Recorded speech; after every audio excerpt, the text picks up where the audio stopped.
Sorria. Você está sendo filmado sem saber. Oh my God. Quando perguntam pro Pequeno Príncipe Red Pill por que ele não quer casar nem morar junto, vem à cabeça dele umas 30 e tantas razões. E a razão número 20, 25, reside nesta realidade aterradora de que a mulher dentro de casa pode instalar câmeras secretas sem seu conhecimento para registrar até os momentos íntimos que ficarão de posse dela por toda a eternidade. E ali adiante, querendo ela, também poderá editar estas imagens, talvez com a ajuda do amante, incentivo do Estado e apoio da mídia, e fazer da sua vida uma novela, onde você é o único personagem que não sabe que está atuando. 24 horas por dia, 7 dias por semana, 30 dias por mês. Os anos se passam e quando você começar a desconfiar de que tem algo estranho, dentro de casa, as cenas editadas sem a sua participação já poderão estar na 30ª visualização nas redes sociais. E agora, cenas do próximo capítulo. No filme Um Show de Truman, o protagonista é o único personagem que não sabe que participa de um reality show transmitido 24 horas por dia para o mundo inteiro. Todas as pessoas com quem ele se relaciona são selecionadas para o elenco. Todos no show sabem que estão sendo filmados, menos ele, o Truman. Ele é o único que não sabe. A vida inteira dele é um filme, que só vai começar a falir quando algo improvável acontece, que Truman começa a ficar imprevisível. A direção do programa já não consegue mais ter certeza de como Truman vai reagir. Porém, o Truman só vai ficar imprevisível quando ele começa a desconfiar, de forma que passa a ser ele quem começa a prever o que vai acontecer no cenário. Pois aquele que sabe que está filmando consegue obter as cenas, vai produzir as reações do protagonista, quanto mais que conhece a personalidade dele. Especialmente produzir as reações do protagonista, que não sabe que é um programa, de forma a dar a sequência exata do pretendido. A situação de um homem num matrimônio feminista que não seja uma ficção, como o de Truman, é pior ainda, pois pelo menos a vida desse personagem, o Truman, é transmitida na íntegra e em tempo real. Enquanto uma esposa real dentro de casa, ela pode filmar durante vários meses e editar alguns minutos desta filmagem, de forma planejada desde o início, um capítulo que retrate exclusivamente os seus interesses.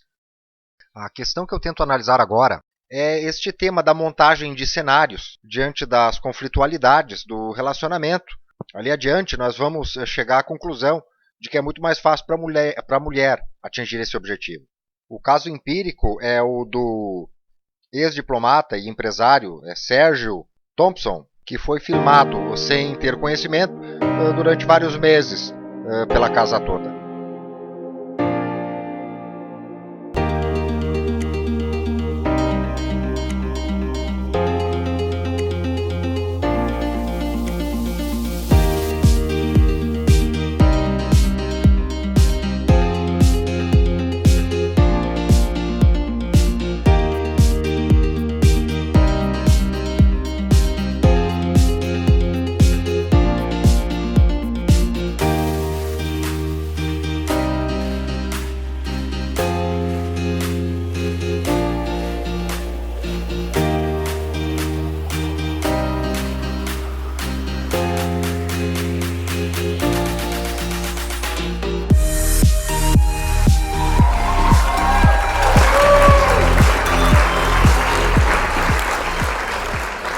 Durante a elaboração desse conteúdo eu me dei conta de que existe um tema que eu ainda não tratei com mais de 30 vídeos que eu divulguei, diz respeito aos problemas mentais da parceira.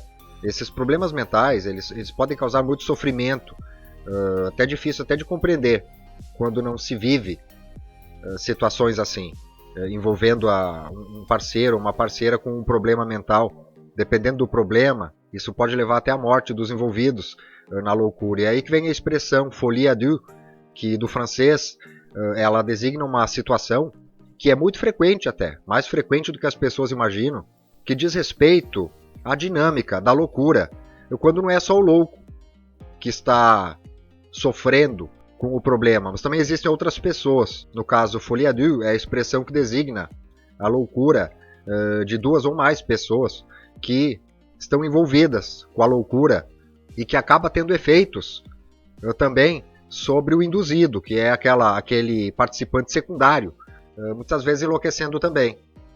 De forma que até para fazer um tratamento é preciso separar os envolvidos. Quando então o indutor muitas vezes não se cura e o induzido consegue se curar com relativa rapidez, à medida que ele vai tomando conhecimento das questões, né? Que muitas vezes envolvido na relação com o louco ele não estava em condições de perceber. Às vezes até para o próprio médico é preciso separar os dois, porque senão às vezes até dependendo é até difícil identificar no início quem é o louco primário e quem é o induzido. Isto é também um tema bem delicado, específico, que mexe com muitos sentimentos. Então é preciso ser bastante racional para explicar, mas também é preciso ter muito sentimento e a experiência de vida, né, para se conseguir entender as situações que envolvem os problemas mentais. Então eu deixo o link da playlist, onde sem nenhuma pressa, de vez em quando eu vou publicando ali, e aqui um vídeo tratando cada vez de uma classe diferente de problemas mentais da parceira. E já esclarecendo que tratar desse assunto de uma forma dirigida aos homens que querem falar de seus problemas e querem falar sério, não estão para brincadeira nesse assunto, significa oferecer um conteúdo que não vai adiantar praticamente ficar buscando informação, seja através da internet, os buscadores, ou mesmo buscando um médico, às vezes. Isso é o melhor para o paciente, para aquele que é o doente, sempre, né? Mas para quem participa, para os familiares, para aqueles que não são os pacientes, as coisas, elas frequentemente elas não são tão boas. Você pode terminar, por exemplo, se a sua mulher teve um relacionamento sexual extraconjugal e de repente ameaça se matar, você pode acabar ouvindo de um médico uma sugestão, como por exemplo, que isso não tem problema e que na verdade é só uma doença e que tem que ser relevada a questão, né? E outras baboseiras que você vai acabar muitas vezes, né? Acaba te tirando para trouxa, porque você não é o paciente, né? E o que talvez ele não vai dizer para você, já que você, no caso, não sendo o paciente, é que talvez você tenha que ser louco para aceitar ficar casado com uma mulher que serve de marmitex para quem fez bullying com você na infância. De qualquer forma, mesmo que você continue com a mulher por compaixão, depois, quem sabe, de um surto maníaco, às vezes isso é possível, né? Se você gosta muito da mulher, vai querer, de repente, querer ser um capitão salva-puta da mulher. Também pode acontecer, porque de repente o médico não tem estudo suficiente, não na medicina, né? Na medicina ele tem, mas ele não tem estudo suficiente em todas as áreas do conhecimento, ele não vai dizer para você que se a sua mulher louca surtar e estiver saindo de casa para transar com algum outro macho, se você de repente não precisa nem segurar pelo braço, só de mencionar que ela não vai poder sair para fazer isso, ela pode de repente conseguir uma medida e você ser expulso de casa. Ela vai entrar livremente dentro da sua casa, né, com os machos que ela quiser, né, independentemente dela ter ou não uma doença mental. Daqui a pouco, talvez seja você a ficar doente também. E aí serão 2 clientes. Quer dizer, se você é o louco, ou talvez seja o louco, você deve procurar um médico. E não só ficar pesquisando na internet, assistindo vídeos. Agora, se você não é o louco, porém sofre com a loucura da mulher, você também tem outras opções, né? Além da clínica médica. Você pode procurar uma igreja, você pode procurar um filósofo clínico, você tem uma gama de opções. Também tem que saber que a clínica é voltada ao paciente e não a você. De qualquer forma, se você acha que pode ser um sofredor sem ter enlouquecido, de qualquer forma é bom fazer uma consulta, pelo menos, tá? Porque vai que você não sabe, mas o louco é você.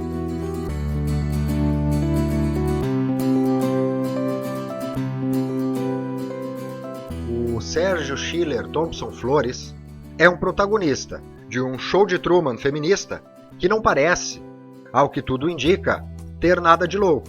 pelo menos agora, que ele já se encontra há mais de um ano separado de uma ex-esposa, a qual, por sua vez, até agora ainda não afastou as alegações de que ela tem tendências suicidas e toma remédio para a cabeça.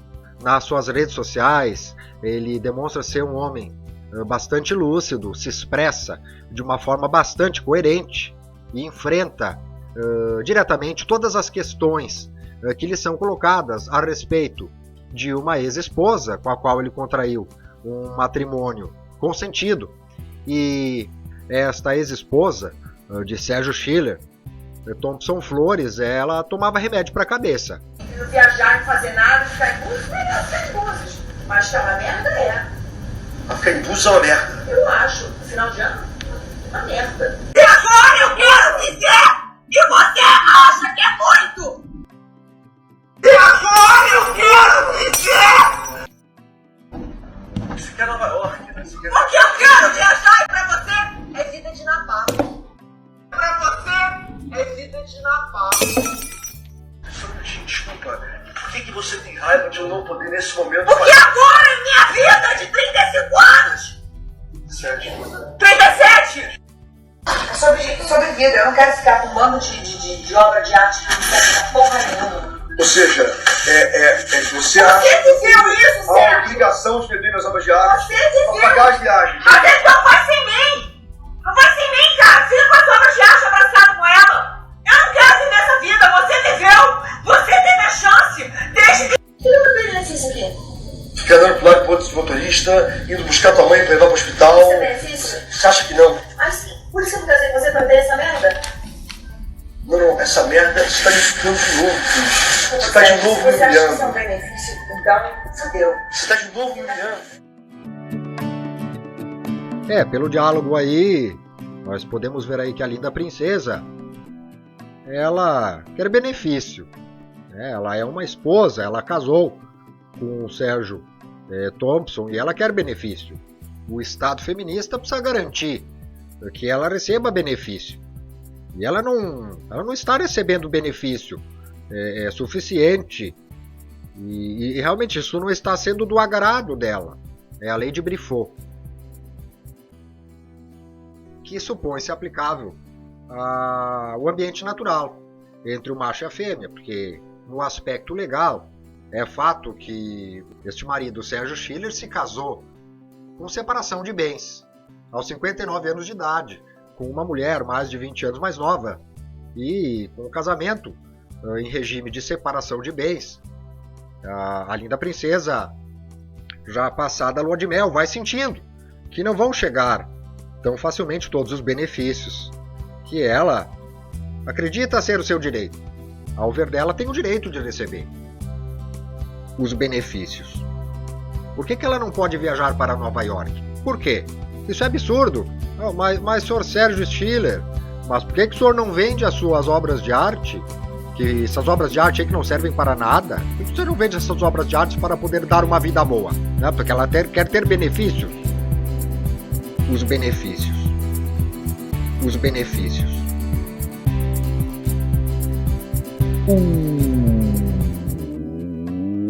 Os benefícios.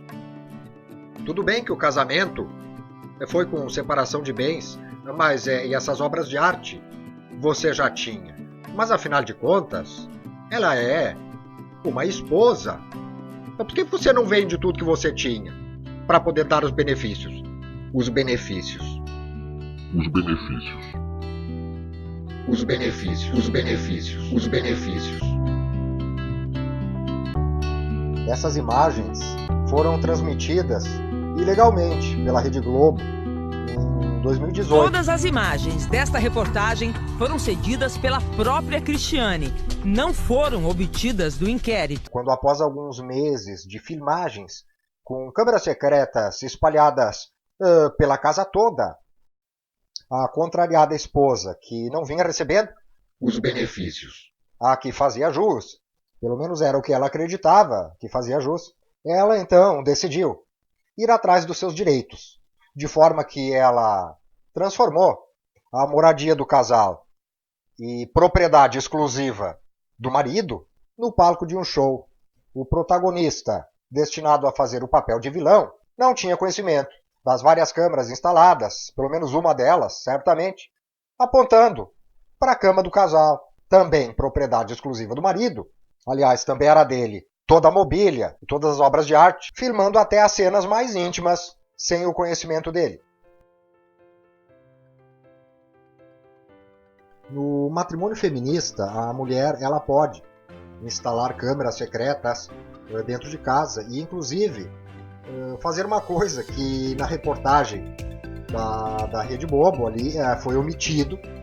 Eles omitiram a informação do telespectador de que essas imagens foram editadas por outro macho que comprovadamente manteve inúmeras relações sexuais com a pobre donzela, que para graça do maridão provedor aí, é uma ex-atriz de novela da Globo, que fez alguns bicos, papéis mais periféricos, de menor importância em algumas novelas da Rede Globo. Ela teve seus 10 minutos de fama, mas não deslanchou.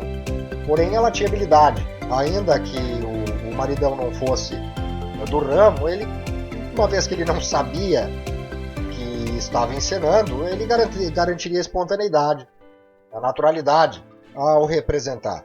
E a equipe de gravação providenciava para que o material fosse bem editado, e entre uma e outra edição, também secreta, eles omitiram na reportagem. Mas uma questão de respeito pelo telespectador é que a reportagem, apesar de ter desobedecido uma ordem judicial de não divulgação das cenas, por uma questão de respeito pelo telespectador, que não omitisse nos agradecimentos finais do show, pelo menos a identificação da equipe de produção, que aliás recebia as cenas de todas as câmeras secretas durante 24 horas por dia, 7 dias por semana. Todas as imagens desta reportagem foram cedidas pela própria Cristiane, não foram obtidas do inquérito. Hoje à noite, o Fantástico recebeu uma liminar que impede a divulgação de informações sobre o inquérito que foi aberto depois dessas agressões. O marido alega que ele apanhava muito da mulher, que as agressões físicas eram frequentes dentro de casa e que as brigas do casal elas chegavam a durar várias horas, às vezes varavam a noite até o amanhecer. E também com agressões físicas, segundo ele, de parte dela, contudo essas gravações omitidas, que não foram entregues para o Poder Judiciário, nem tampouco para a imprensa, já que estão todas, no caso, em poder dela e do outro macho. Quando começou a ganhar notoriedade, uma fama que pelas vias normais ela não conseguiu, ela depois, com o marido já preso, e ela instalada dentro da residência, uma residência de mais de 2 milhões, e começou a pilhagem das obras de arte. Os benefícios. Por ordem de uma magistrada que pratica o ativismo judicial, mandou prender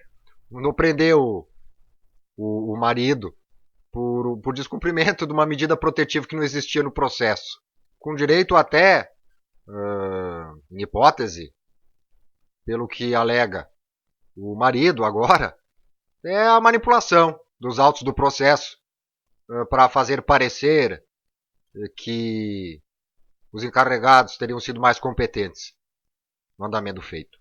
Olha, essa alegação é bastante crível, porque nessa área da violência doméstica, realmente não é raro se verificar essa manipulação dos autos por parte dos próprios encarregados do poder público, no sentido de, muitas vezes, quando o processo inicia enviesado, ali adiante eles tentam corrigir, porém de uma forma meio retroativa, por assim dizer, né? Sem pé nem cabeça, né? De forma a não parecer ter feito as presepadas, coisas que às vezes podem ser detectadas, né? Desde que os autos já tenham sido microfilmados. Quando verificam em casos assim que ganham muita notoriedade, que praticaram várias presepadas ao longo do processo, às vezes, principalmente por haver uma agenda de utilidade fortemente instalada às custas do dinheiro público dentro do aparelho, mas também às vezes pela covardia. E aí eles ficam, no caso, receosos de não atender os clamores da imprensa, né, da opinião pública, e acabam praticando ilícitos, né, nos atos durante o processo. E depois a questão do clamor popular é a grande desculpa para, na verdade, não conseguir nem conduzir nos preceitos mais básicos o processo que vai resultar ali, por exemplo, até às vezes na ruína de uma pessoa, né, que de repente pode ser inocente. O que não importa muito, né, desde que essa ruína seja de um homem em prol de uma mulher. Tá? Ele tem que fornecer. Afinal de contas, se a mulher está se queixando, mesmo que ela esteja, no caso, praticando um crime de denunciação caluniosa, é preciso entender que alguma coisa o marido deixou de fornecer, né, que a esposa entendia necessário para que ela esteja, no caso, fazendo uma reclamação. E no caso do show de Thompson, não tenho nenhuma dúvida de que realmente a linda donzela mal casou e, que absurdo, né, já se percebeu que ela não ia receber os benefícios. A utilidade desse fenômeno, ela tem como principal propulsor o crescimento econômico com a separação dos casais. Mas essa utilidade também não se limita a isso. Tem todo um monte de burocratas que vão ganhar com estas situações. E quanto mais processos você gerar em cima de uma mesma ocorrência, mais serviços, né, um monte de advogados.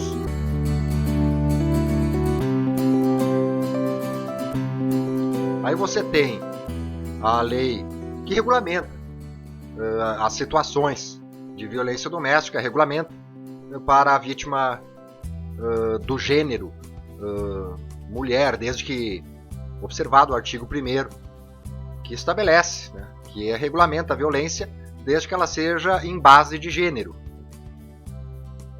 Não temos uma regulamentação para essa violência em base de gênero com vítima homem, né? Agora, se tivéssemos a situação aí do maridão, deveria ser uma das primeiras a ser contempladas, né? Porque existe alguma violência que tem mais base de gênero masculino do que passar dias e noites, né, sofrendo pressão para dar uma vida boa para uma donzela, isso mesmo sendo casado com separação de bens. Ela começou a dar entrevistas e uma coisa que a linda donzela ela dizia era de que não é a questão de se ela batia nele ou não. A questão é que um homem não bate numa mulher. Ela que não vinha recebendo a contento os benefícios. Segundo essa esposa insatisfeita, os benefícios. Mesmo que ele seja agredido, ele não bate numa mulher, né? Ele não revida. Segundo ela diz, o que é na verdade uma grande baboseira. Não é o fato de ser homem ou mulher. Não bate nas pessoas. Né? Você não deve bater nas pessoas. Uma mulher dizendo um troço desse, na verdade não faz nenhum sentido, porque uma mulher não bate num homem. Né? Assim como o homem não bate numa mulher, não se deve bater nas pessoas. Né? E uma coisa também que é um fato, e comigo é assim, eu acho que cada um, né? Mas comigo é assim. Né? Não importa quem. Pra mim não tem tratamento especial pra ninguém. Não importa quem, tá? Dentro da minha casa eu levo um tapa, eu devolvo o tapa. Né? Se eu levo um chute, eu devolvo o chute. Na mesma hora. O que eu recebo, eu imediatamente, eu digo assim, de uma forma até meio automática, né? Se eu levar alguma coisa, eu devolvo. A mesma coisa instantaneamente, na mesma hora. É quase um ato reflexo se eu estiver dentro da minha casa. Porque a casa da gente é um abrigo. Né? Se você não tem paz em casa, você não tem paz na vida. Você não terá paz em lugar nenhum. É uma forma como a gente aprende até, né, uma forma educativa de se exigir respeito.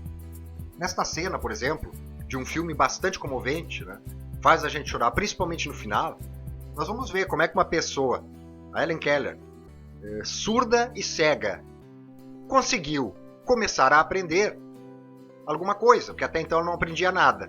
Né, e ela começou a aprender.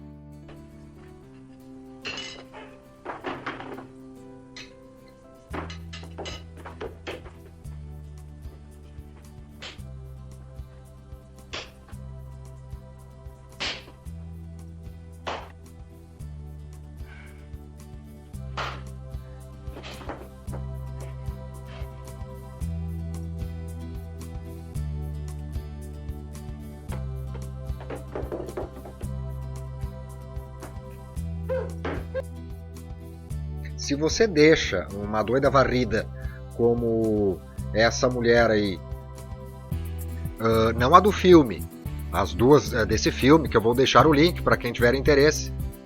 Essas duas aí são duas grandes pessoas, personalidades que fizeram, né, uma contribuição significativa para a pedagogia, né, das pessoas surdas e cegas.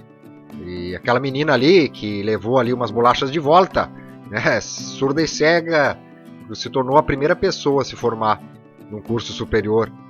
Surda e cega no final do século XIX, graças a essa primeira lição, né, que ela recebeu da nova professora. A Anne Sullivan, que era realmente, nós podemos ver ali na cena, que ela era perita em educação. Quando eu falo de uma doida varrida, eu quero dizer, como essa mulher que dirigiu o show de Thompson, isso aí, certamente, se você deixar ela te agredir uma vez, depois mais uma vez, certamente, né? Essa doida varrida, as agressões só vão piorar, né? Elas nunca vão diminuir. Você tem que reagir. Então é uma tremenda baboseira. Essa doida varrida diz que um homem não reage, né? Ele não deve esboçar nenhuma reação se ele for agredido, né? É uma baboseira, né? O beta provedor, o marido dela, imagine quanto tempo esse cidadão não passou sofrendo de violência física e psicológica até que ela e o amante conseguissem obter as cenas, que as edições tivessem alguma matéria-prima, equivalesse a pena um esforço, uma boa edição, que conseguisse um material que desse lucro, né, que fosse promissor. Os benefícios. Até o maridão aí começar a desconfiar. E depois de muita luta, conseguir achar a saída. Conseguiram fechar contratos com a Globo, que até agora não chegaram, não aconteceram. Mas podiam ter acontecido. Não se deram conta. E agora, cenas do próximo capítulo. Aquela personagem, a Carminha, e tem outra também, até que caía bem para ela. E tem também aquela esposa do personagem interpretado por Antônio Fagundes. Toda novela precisa de uma grande vilã. Essas duas aí transformaram a vida do marido dentro de casa num filme para o amante assistir. Como não eram tão más, pelo menos nenhuma das duas tinha um estúdio de gravação, como o Ricardão num estúdio gravando tudo. No caso desta última vilã, tinha direito até envenenamento do marido, que era mantido cego enquanto o amante vivia dentro de casa. Até eu me lembro até que o Thompson cogita até que ele pode ter sido drogado dentro de casa para fazer as cenas. E assim poder garantir para a patroa os benefícios.